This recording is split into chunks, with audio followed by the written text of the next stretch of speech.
In contrast with all the other tracks on Roger that deal with transportation and variation, comes this track that deals with repetition. The question at its basis is, we've determined that a life of change and movement is a happy life. But what happens if you can't live like that? What happens when you're stuck in a repetitive life, where you have to do the same thing over and over again, every day? Johnny is a man, and he's bigger than you, but his overheads are high, and he looks straight through you when you ask him how the kids are. We are introduced to Johnny, a big strong man who toils hard to make ends meet, and we get the sense that all the hard work has drained the life out of him. This is suggested not only by the heartless way he reacts when you ask him about his kids, but also by the annoyingly repetitive music and Bowie's blank vocal delivery, which makes it feel like we are talking about an emotionless zombie. Suddenly, though, there is a change. A snippet of exotic music bursts in.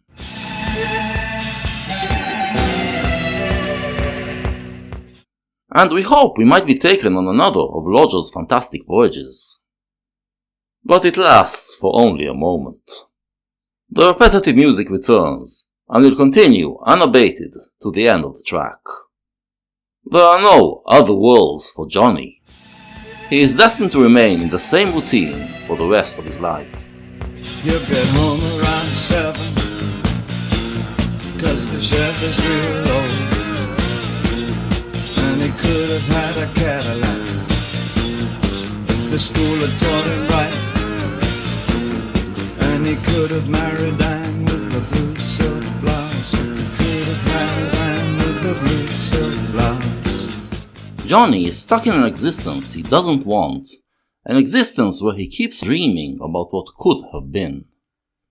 The music is not just repetitive but unnerving, creating enormous tension but providing no release or satisfaction.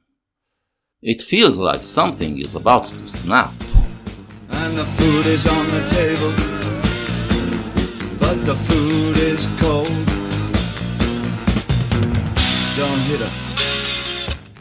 He does snap, and we are abruptly and shockingly introduced to the theme of the record: domestic violence.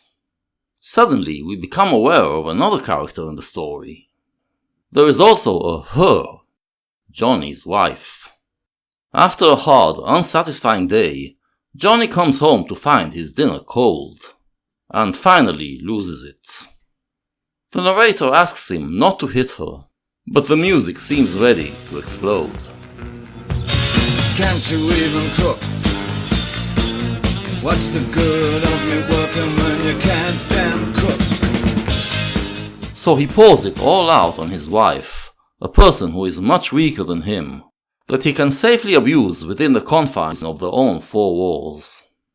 The music, however, does not explode. It remains the same, showing that Johnny remains emotionless, and can't find satisfaction even when letting loose. Well, Johnny is a man, and he's bigger than her. I guess the bruises won't show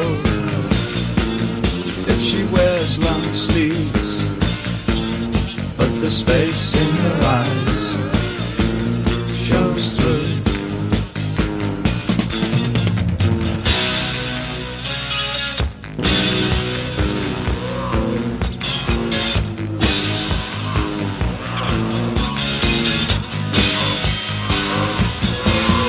And he could have married Anne with the blue silk blouse. He could have married Anne with the blue silk blouse. It shows through. Domestic violence started to be recognized as a widespread problem only around that time, and Bowie was one of the first pop artists to write about it as something horrific, not as a fact of life you simply have to deal with. Before the 1970s, domestic violence was quite socially acceptable, and in the Velvet Underground's There She Goes Again, from 1967, we hear Lou Reed advising, "You better hit her," as he talks about how the man should deal with his hard-headed woman. Bowie's "Don't hit her" sounds like a reply to Reed, and his laconic description of how the violence leaves her bruised and dead inside transmits the state of terror she's in. He also tries to deal with the root of the problem, which he identifies as the educational system. What is it doing wrong? Bowie seems to suggest that it should be teaching children to explore the world and live a life of changes like he lives, not how to seek a safe and routine life like it does now. It is the repetitiveness of Johnny's life that leaves him dead inside, and causes him to drain all the life out of his wife as well. In Joe the Lion, we heard Bowie berating himself for thinking that regular people, with regular Monday to Friday jobs, are pathetic, and learning to see them as heroic people who can find meaning in their routine life. Here, he re-evaluates his outlook. Yes, Joe the Lion might not buy a gun and kill himself. He might carry on living in spite of it all, but something will still die in him, and that death will show in the way he treats others. This is also Bowie's parting shot from the electronic robotic era of Berlin, his return to more soulful and humane music. But he still remembers the lessons he learned during that period. In China Girl, we saw how spiritual emptiness leads to fantasies of violence against women. Now, his spirit is no longer empty, but as he looks around him, he sees men beating up their women, and he believes what causes it is the same emptiness he once experienced. Since he knows something about it, he tries to impart some of that knowledge to the world. It's also an example of his new determination not to remain silent about the suffering and wrongdoings going on around him. As he vows to do in Fantastic Voyage, he writes it down.